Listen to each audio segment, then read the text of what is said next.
Hai semuanya, perkenalkan nama saya Farida Marwata. Di sini saya sebagai pemateri pertama yang akan menjelaskan mengenai sikap. Apakah teman-teman sudah mengetahui apa itu sikap? Baiklah, di sini saya akan menjelaskan mengenai sikap. Dalam kehidupan sehari-hari kita sering menggunakan kata sikap dan memahaminya karena ia menjadi bagian dari kalimat atau ulasan yang sering kita pahami secara keseluruhan. Namun, tidak demikian bila kita membahas sikap sebagai suatu konsep dalam psikologi sosial. Pada abad ke-20, sikap merupakan konsep yang menjadi perhatian utama dalam psikologi sosial. Sehingga ada yang menganggap bahwa psikologi sosial adalah bidang studi psikolog yang mempelajari sikap. Sikap berasal dari kata Latin aptus yang berarti dalam keadaan sehat dan siap melakukan aksi atau tindakan. Secara harfiah, sikap dipandang dalam kesiapan raga yang dapat diamati.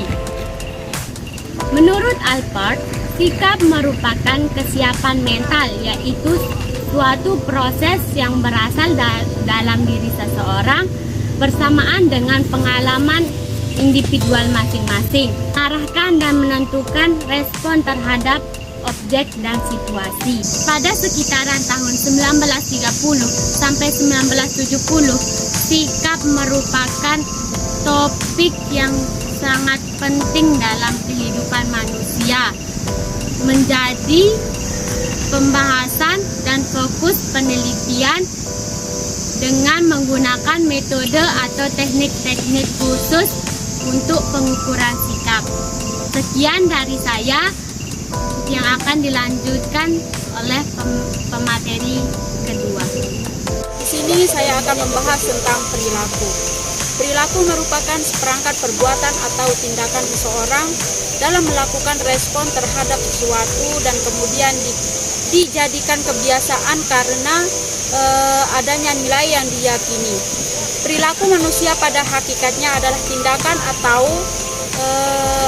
aktivitas dari manusia baik yang diamati maupun tidak dapat diamati oleh seseorang manusia dengan lingkungannya yang terwujud dalam bentuk pengetahuan, sikap, dan tindakan.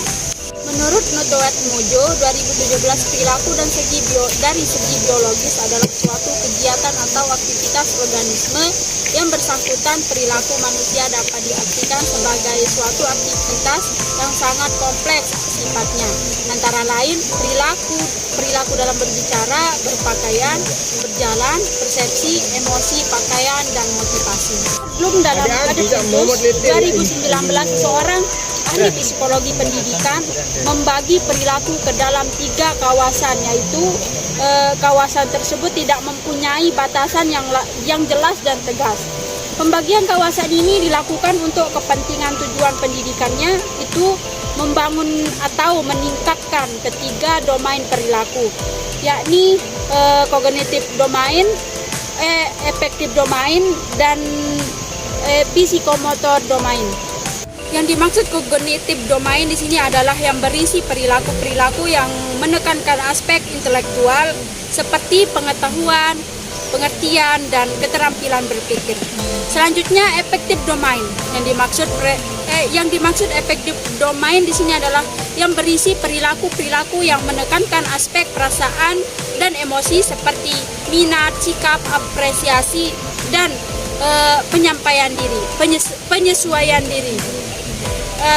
Yang ketiga, psikomotor domain. Yang dimaksud psikomotor domain di sini adalah berisi perilaku-perilaku yang menekankan aspek keterampilan motorik seperti menulis dengan tangan, mengetik, berenang, dan mengoperasikan mesin. Menurut Damayanti 2017, dilihat dari bentuk respon terhadap stimulus ini, maka perilaku dibedakan menjadi 2, yaitu perilaku tertutup, yakni respon seseorang terhadap stimulus dalam bentuk terselubung atau tertutup atau kompleks.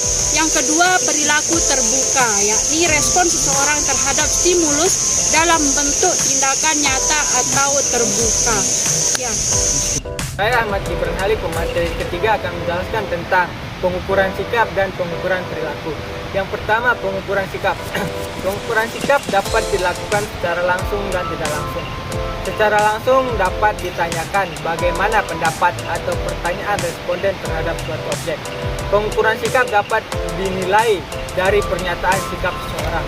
Pernyataan sikap adalah rangkaian kalimat yang mengatakan sesuatu mengenai objek yang hendak diungkapkan.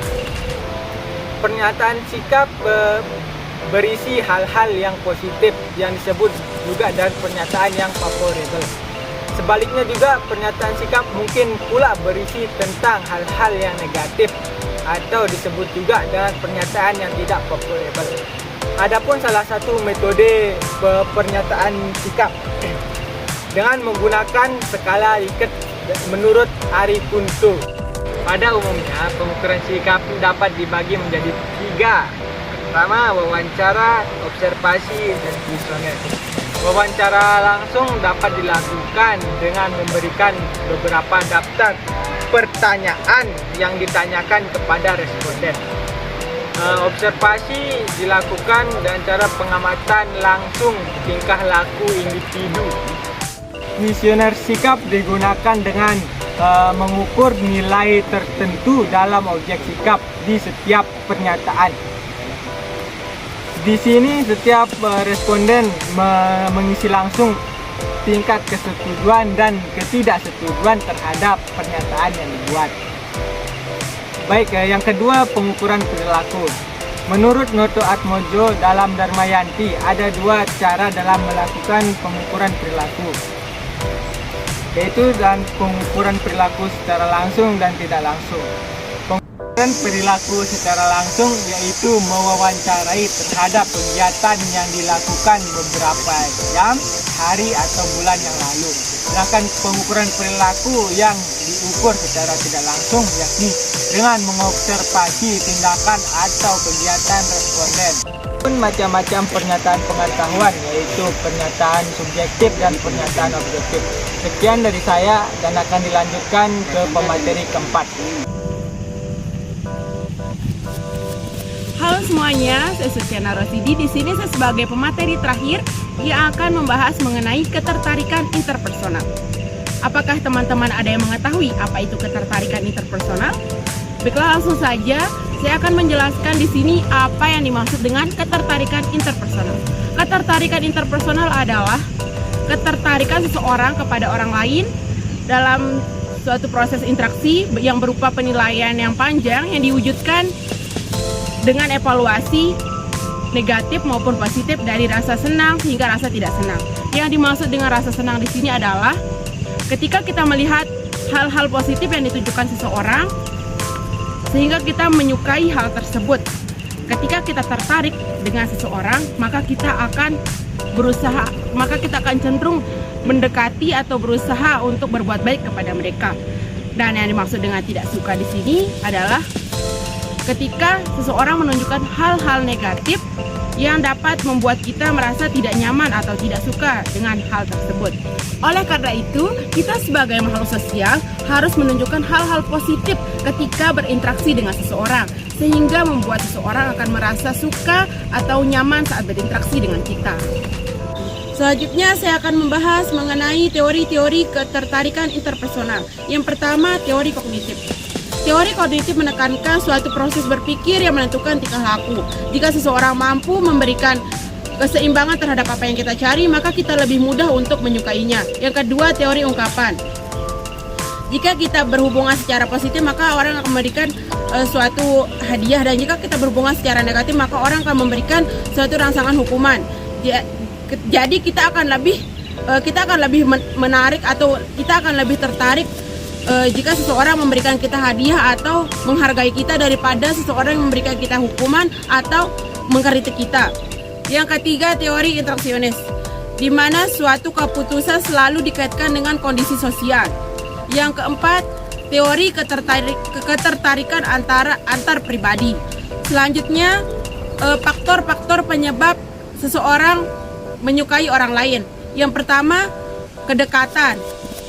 Di mana suatu kedekatan ini ketika kita sering berinteraksi di dalam suatu wilayah hidup yang sama. Misalnya orang tertarik kepada orang lain, terus dia akan menjalani suatu hubungan yang khusus seperti pasangan suami istri yang selalu berinteraksi di dalam suatu wilayah hidup yang sama. Yang kedua, ketertarikan fisik. Yang ketiga, kesamaan atau saling melengkapi. Yang keempat, ketika seseorang tertarik kepada diri kita, maka kita akan tertarik kepada orang itu. Yang kelima, saling menguntungkan dalam suatu hubungan atau terjadi suatu timbal balik. Hanya ini materi yang dapat saya sampaikan. Sekian dan terima kasih. Sekian materi yang dapat kami sampaikan. Semoga bermanfaat buat teman-teman sekalian. Jika ada kekurangan dalam pemaparan materi kami mohon maaf. Assalamualaikum warahmatullahi wabarakatuh. Jangan lupa di like ya. Thanks for watching. Jangan lupa di like, share, dan subscribe teman-teman.